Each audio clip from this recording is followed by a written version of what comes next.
พอดีมันมีสองอย่างโกยสลากโจกใหญ่น้อยเนาะสลากขี้ปุ๋มคือโกยสลากเข้าซองปะเน้นก็ตานกำเน้นปะตุตนใดก็ตานกับตุตนนั้นอันนี้บ่ได้เจาะจงบ่มีในจิตในใจของญาติของโยมเหมือนมีโยมของอาตมาภาพเนี่ยศรัทธาวัตมาไปตานโกยสลากที่หนึ่งในวัดนั้นน่ะเปิ้นกินโกยสลากกันโยมเปิ้นก็ดาครอบดาครัวใส่สปะที่เปิ้นนิยมกันใส่ผลหมากลากไม้ยาสีฟันแปรงสีฟันสบู่กาหยังกากล้วยอ้อยกาใส่มดแล้วก็ปักยอดไปประมาณ1,000 กว่าบาทโยมได้อู้ฟังว่าอันนี้จะเบาเส้นแล้วก็ปะเน้นก็จะตานกับเน้นปะตุตนใดก็ตานกับตุตนนั้นพี่น้องศรัทธาญาติโยมเมื่อโยมธรรมาภาพไปถึงที่วัดนั้นทางคณะกรรมการตลอดจนโยมบางท่านว่าไปขึ้นเส้นเนี่ยไปเอาเส้นเนี่ยเอาเส้นโกยสลากมาตัวก็โยมก็ไปตอบเพิ่นว่าอันนี้มันมีเส้นอันนี้จะตานกับตุเจ้ากับเน้นตนใดก็ได้แต่บังเอิญนี่ญาติโยมมีเน้นเดินผ่านมาโยมเบิ่งนิมนต์เจ้าเน้นนิมนต์เจ้าเน้นเน้นก็งงเหลียววกเหลียวแวกโยมว่าเน้นนิมนต์เจ้าเอาเก้าอี้มือเน้นนั่งแล้วก็ยกต้นกล้วยสลากต้นนั้นเกณฑ์หรือแกนเน้นสลากกพัตตานะเรียบร้อยแล้วโยมทั้งหลายเปิ้นก็ฮือตุเจ้าอุปโลกเพราะเส้นสลากย่ำเป็นของไผ่เตื้อไม่ได้เจาะจงถ้าอู้ไปมาก็เป็นของสงฆ์อยู่มีตุเจ้าโดนเนิ่นเพื่อก็จะอุปโลกต่อหน้าพระสงฆ์องค์เจ้าบางที่ก็มีเส้นอุปโลกโดยมันง่ายเนาะโยมเนาะอย่างว่านะคนเนาะมันก็ไปจ้างศาลแต่เดี๋ยวดีใจอย่างเปิ้นมีอันสาลอมนะเปิ้นศาลแก่นน้อยแก่นใหญ่ไม่หมดเมื่อทำบุญคล้ายวันเกิดอายุครบ73 ปีธรรมาแปลงต้นโกยเสลียงโกยสลากลง199 ต้นนี่นะหมายอย่างนี้มันเอาจนเต็มมันมาตันสักกันได้53 ต้นนอกนั้นก็ซื้อสาลอมแหละโยมทั้งหลายมัดจุกแหละ เอายอดใส่ซองอย่างเนาะต้นที่เป็นโกยกับปักสตางค์แหละโยมทั้งหลายโอ้มันก็งามดีนะมันม่วนอกม่วนใจแต่ใครจะยักก็จ้างยักก็จ้างแต่ตุเจ้าหนองตองก็ทำไปเรียบร้อยละนะพ่อไม่ออกญาติโยมทั้งหลายตุเจ้านั่งกับที่เน้นนั่งกับที่อันนี้โกยเสาะหาเส้นได้ตุเจ้าตุนไหนตุนไหนเพื่อก็ไปเกณฑ์นะบางที่สลากจรมาละติวไปต้องย่องต้องปะเน้นกับตานกับเน้นปะตุกับตานกับตุว่าใหญ่ว่าน้อยเอาความสบายจิตเอาความสบายใจอย่างดูเจ้าหนุ่มตอนไปนั่งเดี๋ยวมันมาโลมันแก่แล้วโลพอผมพอขาวเลยเนาะอายุ73จานเนื้อตุลงเนี่ยจานเนื้อครูบาเนี่ยจานจานพระครูเนี่ยไอ้หมูนั่งแม่เอากับพ่อหมดแล้วเนาะได้ไปข้ออย่างที่ท่านพระครูเอาบางครั้งก็บอกว่าแบ่งไปทางพูนพ่องแบ่งไปทางพูนนำมาทางเพพ่องไปพูนพ่อง เพื่อแผ่ญาติโยมทั้งหลายก็เป็นที่ม่วนที่งานมีความสุขนะถ้าบอกว่าไปตาเน้นน้อยยิ้มยกมือไหว้เหรอพอออกไม่ออกญาติโยมทั้งหลายนั่งปันปอนเป็นอย่างอันนี้โกยซ่อหาเส้นและสลากกองสลากกองศรัทธานายแก้วนางนั้นลูกเต้ามีโกยใหญ่โกยน้อยโกยใหญ่กี่โกยอย่าเข้าวัดโกยกะเกิดว่าจะตานึงหมดก็เป็นโกยเป็นปุ้นอยู่ฮะนะเป็นกองฮะนะสลากตึงน้อยตึงใหญ่มีเป็น10 ป่ายปุ้นพอไม่ใช่ตานหาคนนั้นตานหาคนนี้ตานหาเทวบุตรเทวดาตานหาเจ้ากรรมนายเวรตานหาสรรพสัตว์ทั้งหลายตานหามิตรสแก้วสหายคำตานสัพพะเลยมีโกยนักโตมันดึงเป็นกองอยู่ฮะและตอนนี้ไปอยากเข้าวัดในบางที่เปิ้นก็ตึงกันไว้ที่ละอันนี้ถวายทานไว้กับวัด ถวายทานไว้ในวัดตัวเก่าแล้วเนาะถึงพระพุทธพระธรรมพระสงฆ์นะโต ตุเจ้ามี60 ตนนี่เนาะตึงเน้นนี่นะศรัทธามี150ตุเจ้าเปิ้นก็เขียนเบอร์นะชื่อของโยมนะเปิ้นหือจกไปเรียบร้อยแล้วโยมของเบอร์1 2 3 4 5 6 7 8 9 10เป็น100ป่ายปุ้นถ้าศรัทธามี150ก็150เบอร์นั่นเนาะ150กองโลศรัทธาก็จกศรัทธาก็จกเบอร์กันเนาะก็นั่งเรียงกันไปตามกองที่เปิ้นไว้ตามเบอร์เปิ้นติดคำนั้นเบอร์เหล่านั้นยอมทั้งหลายเปิ้นก็มาให้ตุเจ้าเปิ้นเขียนไว้2 ชุดโตหลังจากก่อนที่ปู่จานไว้พระสมทานนับสินโอกาสเว้นทานปอออกไปออกอุปโลกกันเรียบร้อยตุเจ้าก็จกแหละเปิ้นก็ใส่บาตรจกป๊บถ้าศรัทธาหลายบางทีก็ออก2 กองเกิดศรัทธาเปิ้นมี200-300ตุเจ้า50-60ถึงเน้นเนี่ยเอาโตใน2 กองจกสองครั้งนะครับจกมาปุ๊บแกะพอเอาได้เบอร์38แน่ยกมั่มกำแกะพอได้เบอร์2แน่มันก็ง่ายนะป้ายมันติดละเบอร์2ก็นั่งหลาขึ้นกองเบอร์38ก็นั่ง1 กองตัวเจ้าก็เตียวไปละเบอร์2มีไหนอ๋อปอกะเป็นนั่งปั่นปอนที่เบอร์2ตึงก๋วยใหญ่ก๋วยในเข้าซองเขาก็ยาชื่อมาละตาเนื้อไผ่ตาไว้อย่างใดตามไว้กับตนกับตัวไปหน้าเทบุตรเทบดากะและตอนนั้นเพื่อนตานไว้วัดกระเดตุหลวงมันมาผันก็เดียวหรือว่าเพื่อนยกไปบนวิหารหรือมันก็ศาลาการประเรียนเนาะได้ไป1 กองละขยมก็เก็บมันง่ายดีโว้ยมันง่ายเอา38เป็นไหนก็เตียวไปหากองที่38ก็นั่งปั่นปอนโอ้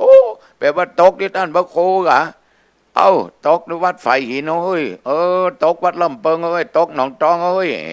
มันหูตัวเจ้ามันก็หูว่ามันมีของใดมันต้องไปเสาะหายากระญาติโยมทั้งหลายก็นั่งปั่นปอนเนี่ยโยมทั้งหลายหลังจากจับสลากแล้วบางที่ก็โกยเสาะหาตุบางที่เส้นก็เสาะหาโกยบางที่ก็เปิ้นตานสลากกองกันตานสลากกองกันการกินการตานเนี่ยญาติโยมทั้งหลายมันถึงได้บุญได้กุศลได้ถึงอานิสงส์อย่างนางจันทปทุมมาวดีเนี่ยกะตานสลากพัดอันมีพุทธเจ้าเป็นเก่าเป็นประธานแก่พระสงฆ์องค์เจ้าเปิ้นตานสลากพัดแก่พระสงฆ์ตึงโปชนะอาหารของกินของตานสะปะสะเปิดอานิสงส์ของนานตายแล้วอัญญบัตตานตายไปเป็นมเหสีของพญาเจ้าบ้านเจ้าเมืองของพระกะตายแล้วไปเกิดบนสวรรค์ปุ้นญาติโยมทั้งหลาย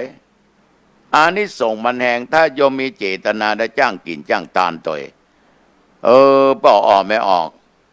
การตานโกยสลากก็เป็นประเพณีวัฒนธรรมอันหนึ่งอันเป็นสิ่งที่งดงามแล้วเฮาบัดเดี๋ยวนี้แต่ละวัดแต่ละวาหน่อบางทีก็เป็นประเพณีเอาทุกปีบางทีก็เอาทุกปีเหมือนกันปีนี้ตานโกยปีหน้าตานบ่ไหวเพราะศรัทธาเดือดร้อนก็เลยตานตนเงินตานแตนได้รับนิมนต์ขอราชนานิมนต์หลวงพ่อพระครูอาทรวิสุทธิคุณเจ้าหน้าเพื่อหังดงเจ้าวาดวัดหนองตองรับไตรยทานวงเล็บตานแตนโกยสลาก ตานแตนโกยสลากตานต้นเงินต้นทองอันนั้นเพื่อก็จัดสังฆทานไปละถวายฉะนั้นป่อไม่ออกญาติโยมตมาว่าสิ่งเหล่านี้เขาต้องช่วยกันรักษาแต่เขาลือนักลือหนานะว่าโกยสลากตั้งเมืองฝางนี่ม่วนหรือป่อยหลวงนะแต้มหัวฟังดูเจ้าเขาฟังศรัทธาเนี่ยเปิ้นฟ้อนเปิ้นลำก็โลนำต้นโกยสลากกินข้องไห้เปิ้นแก่แห่กันตึดเข้าวัดเข้าวาไปกินเขาตอนแล้วเปิ้นก็อย่าเลือกเปิ้นก็อย่าตานโกยสลากกันปีนี้เป็นปีแรกที่จะขึ้นไปตานโกยสลากที่อำเภอฝางนะเพราะวันที่17 ตุลาเพื่อจะขึ้นไปก็ลองพอนอเพราะว่าม่วนล้อเฮานี่มันจะลองเอาทั้งชอบกินชอบทานอันที่มันม่วนนะคือปีติมันอิ่มอกอิ่มใจญาติโยมไปหันศรัทธาพ่อแม่พี่น้องเปิ้นเป็นน้ำหนึ่งใจเดียวกันเปิ้นกินเปิ้นทานเปิ้นร่วมกันสมัครสมานสามัคคีกันเอาไปหูไปหันมันสุขใจม่วนอกม่วนใจก็ปีนี้จะไปตานนะ ที่เมืองฝางนอแล้วอีกประการหนึ่งญาติโยมศรัทธาสาธุชนท่านผู้ฟังทั้งหลายตาลต้นเงินตาลแตนก็เหมือนเดียวกันและการกินกันตาลในยุคปัจจุบันเนี่ยจุดประสงค์นั้นบางเตื้อเขาต้องการปัจจัยเข้าวัดเพื่อพัฒนาวัดแปลงกุฏิแปลงโบสถ์แปลงวิหารแปลงศาลาแปลงกำแพงแปลงพระธาตุเจดีย์แปลงหอคำสร้างพุทธรูปเปิ่นตั้งเป้าไว้เอาไปนี้ตกลงเอาจะตานก๋วยสลากตานต้นเงินตานแตนต้องการปัจจัยนั้น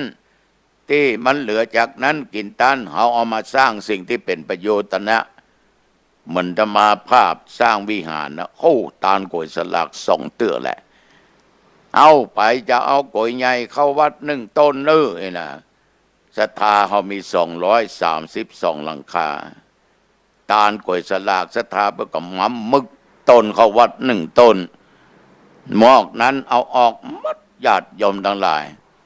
ตานเข้าวัด1 ต้น232 หลังคามันก็ได้232 ต้นละ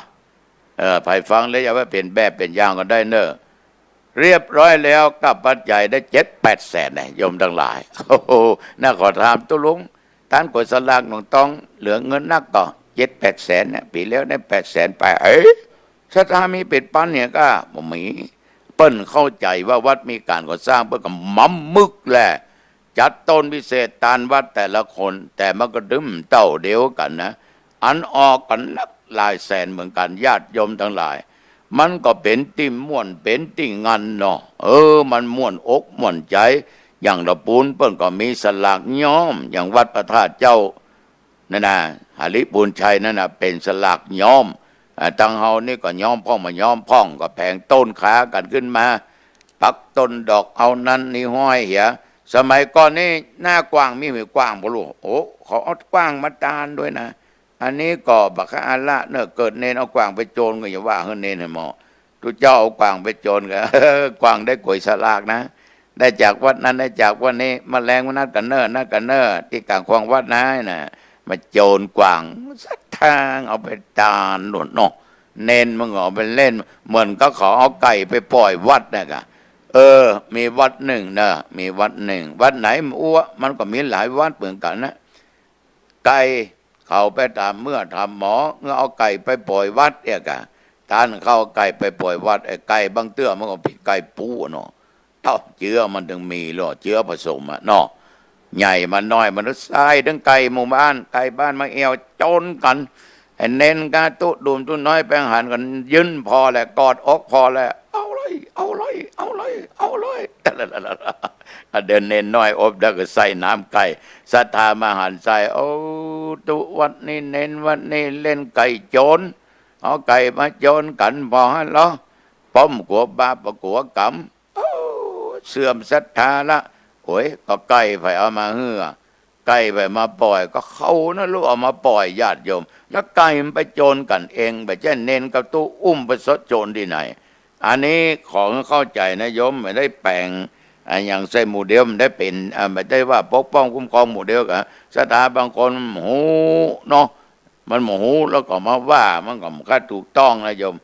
อย่างใดก็ตามต้องขอหาเหตุผลอย่างตานป่วยสลากก็อย่างเดียวกันนั่นนะที่สำคัญนะระวังนะกรรมการนะตัวสำคัญนะอันใดดีอันนี้หลานมันมักเก็บอันนี้กะละมังแกนี้ชอบเก็บบึ้นกับปูจ้าสาแกนี้จะไว้ใส่ผ้าใส่ยางเก็บอันใดดีๆก็คัดกรรมการ10 คนก็คนละ2-3 อันแล้วคัดไว้ปูจาตึงถ้วยตึงการละมังตึงผงซักผ้าตึงสเปดเต็มกะละมังถังไปเต็มซาปูจา100 บาทกรรมการนะเป็นกรรมกินด้วยนะแต่ที่ฟังนี่มันมีจะบดีก็นักแกเหมือนกันบ่ฮู้ญาติโยมทั้งหลายกรรมการกลายเป็นกับบ้านก็เพี้ยวถักถังมันห้องน้ำบ่ดีก็ซ่อมแซมหลังคาห้องน้ำก็หัวก็เอาสังกะสีมามุงก็ตองมามุงคามามุงประเดี๋ยวนี้ใจร้อนมุง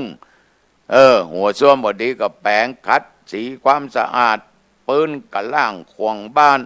เก็บนั่นเก็บนี่ปัดกวาดตกแต่งเตาไฟบดนี้ก็ตกแต่งถ้วยจอนกระมังตังเป็ดถาดเถิดในอย่างหม้อแกงหม้อองค์หม้อน้ำบัดนี้ก็คัดสีเก็บไว้เป็นตีเป็นตางหอเงินเฮียบุญวะบุญวายเตียวหูเสื้อหูอันยังบอกหูเฮียเบเฮียเบปก็เก็บก็ซักก็ตึงก็ตาก็มาเก็บเมียดไว้เป็นยะเป็นอย่างเพราะอย่างจะมีงานกินงานตานญาติพี่น้องเพื่อนพ้องชาวบ้านมิตรแก้วสหายเพื่อจะมาลูกเพื่อนจะมากินมาตานหัวมายมทั้งหลายโอ้มันได้ความสะอาดเลยปราศจากโรคภัยโดยยมทั้งหลายยุงนั่นได้ถามหามันนอกป่อไปกาควงบ้านเป่งลึงปืนกระล่างเป่งลึงสะอาดหม้อน้ำนี่คัดแล้วคัดแถมแล้วก่อนน้องใจน้ำนอกขึ้นบ้านสวยตินดูลูกหม้อนึ่งเตาไฟสะอาดเรียบร้อยในเฮือนก็เรียบร้อยบ่ได้มีอย่างเงี้ยเนี่ยมันทำให้คนเฮาเนี่ยพัฒนาบ่ออดไปออกแล้วประเดี๋ยวนี้ถ้าอย่าอู้เรื่องกินเรื่องทางโอ้เสียงนักตุมาเอานะเก็บเอาดีกว่าโอ้ไปเก็บได้ใหญ่ตาลกับเก็บมันเหมือนกันนะตาลกับเก็บมันเหมือนกันบางคนนี่อู้เก็บเอาได้นักเดี๋ยวนี้กันนะเอานะถ้าเก็บนี่ข้าจะหอมปันถึงเป็นเก็บแต่ร้อยเดียวเนี่ยปากบดาญาติโยมทั้งหลายแต่ใจมันนั้นนะมันไม่อยากจะตานศรัทธาสาธุชนญาติโยมสิ้นเปลืองอย่างนั้นอย่างนี้สปะสเปดก็โยมเอาเหล้าเอาเบียร์มาลูกเอาลาบเอาลู่มาลูกเอาไอ้อย่างคาราโอเกะคาราโอเกะมาลงโดยโลกกินเล่นเล่นเต้นเต้นโยนก็เหล้าก็เบียร์ก็คาราโกะหมดไป10,000 ป่าย20,000เลยอ่ะมันก็เปลืองกะเอานี่มาเป็นมารมาผจญไปยึดประเพณีอันที่มันชิบหายวายวอดมาป่อไม่ออกขอโทษเถอะที่ใจกำนี้นะแต่นะญาติโยมอันเนี้ยมาทำลายหมดแต่ก่อนมันมีอย่างข้าวแตนเหียขนมจอกหรือขนมอัวหรือคนภาษากลางว่าขนมเตียนเหนียข้าวต้มเหียตากาเคินบ้านไปเพื่อก็มีอย่างก็กินกันไปข้าวต้มนนเลี้ยงกันไปอันเหล้าเบียร์ถ้าถามหาอย่างนักก็มีน้ำแดงเนี่ยน้ำขวดนะน้ำหวานมีน้ำแข็งเลี้ยงมีน้ำแข็งก็น้ำธรรมดาเนี่ยบาดเดียวมันก็ลึงบึ้งบังก็ลึงบึ้งบังมันก็เสี่ยงกะยอดมัน500อ่ะก็เหล้ามันเสี่ยงเป็น10,000 ป่ายอ่ะลาบชิ้นเสี่ยงเป็นกี่กิโลอ่ะลองกึดเอากะคาราโอเกะม่วนดีอย่างอันอย่างแต่มันมาม่วนกินม่วนตาลม่วนก็สนุกสนานม่วนไม่ได้ต่างเสื่อมต่างเสียก็ออกไม่ออกคนเฮาบะเดียวเนี่ยมันกึดอย่างเงี้ยมันเลยบ่อยากจะกินจะตานเปลืองเสี่ยงนักก็ขอภัยไปทำก็เฮาไปกินบ้านเปิ้นโลเมื่อก่อนเอามากินบ้านเฮาอะกะเฮาก็ต้องใจสปอร์ตพอกะบ้านน่ะตมาภาพนะคำว่าเหล้าคำว่าเบียร์ไม่มีกินนี่กินกันนะขนมมียอมทั้งหลายข้าวต้มขนมนี่ขนมจอกขนมอั่วนี่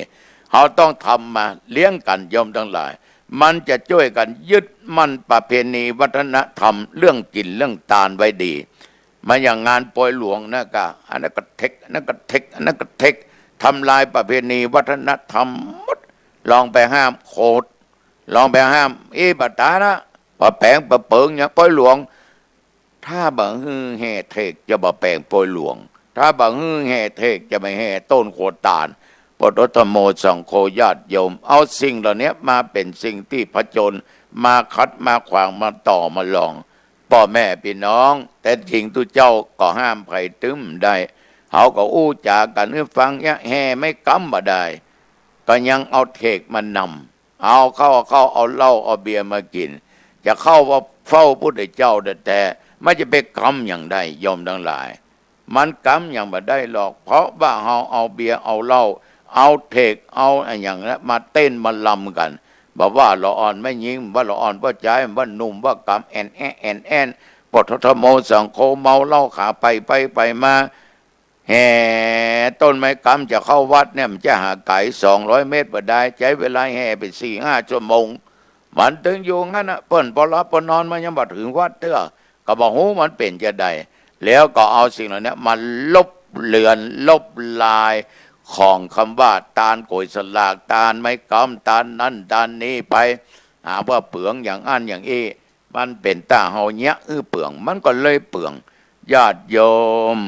กลับมาเถอะโยมทั้งหลายช่วยกันรักษาประเพณีวัฒนธรรมอันดีอันงามไว้เถอะเนอะบ้านไหนบ่ได้ตาลโกยสลากก็เตอตาลกันบางตำบลนี่เปิ้นประชุมคณะสงฆ์ประชุมถึงกำนันผู้ใหญ่บ้านเปิ้นมีมี5 หมู่บ้านปีนี้เอาวัดนี้เป็นหลักปีไปเอานั้นเป็นหลักเป็นหลักเป็นหลักก็ดีแล้วเพื่อก็ช่วยกันเอาที่ไหนเป็นหลักเป็นหลักก็ดีถ้ามันเหมาะกับทุกวัดทุกวา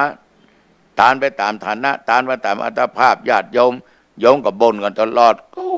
ตายปลำปเหลือก็เดี๋ยวก็ตันก็เดี๋ยวก็ตันก็เดี๋ยวก็งานนั้นก็หนึ่งงานนี้ตายกันตายมันบ่ตายหรอกญาติโยมทั้งหลายช่วยกันฟื้นฟูสิ่งที่ดีที่งามไว้เนอะเอาละวันนี้ตุเจ้า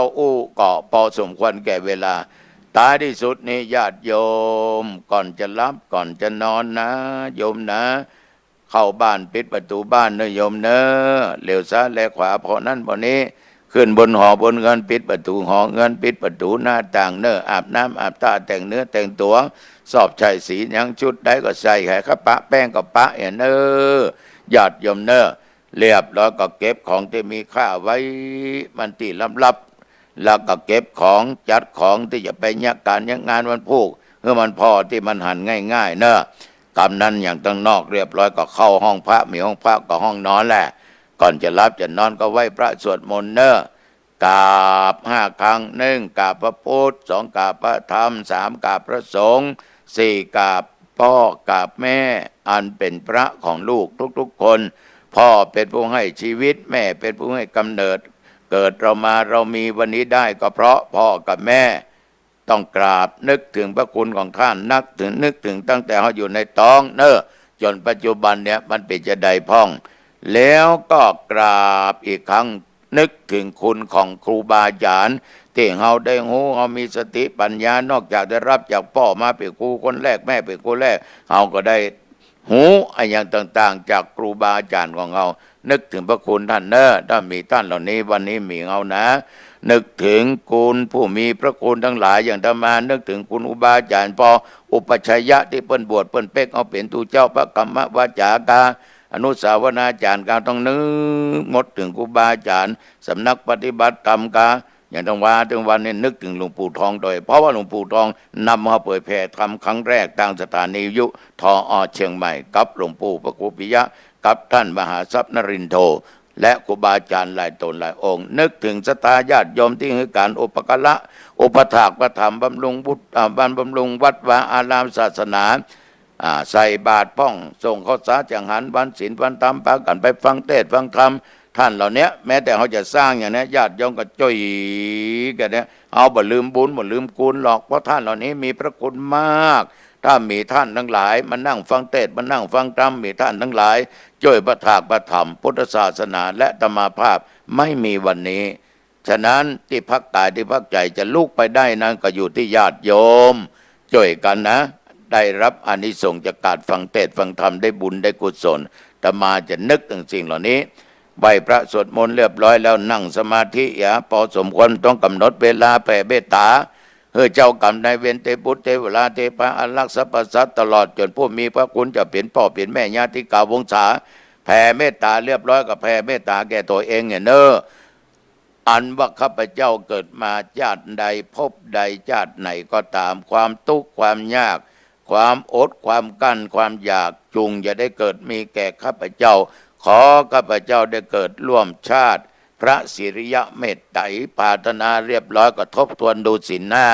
ปานาบะฆ่าสัตว์ตินาบะลักกาเมมประพฤติผิดในกามบะมีกิ๊กกับปัจจัยคนไหนไม่ยิงคนใดมุสาบัดดาบ่าวได้ด่าบ่ได้ยุยงยุแย่บ่จุบ่หลอก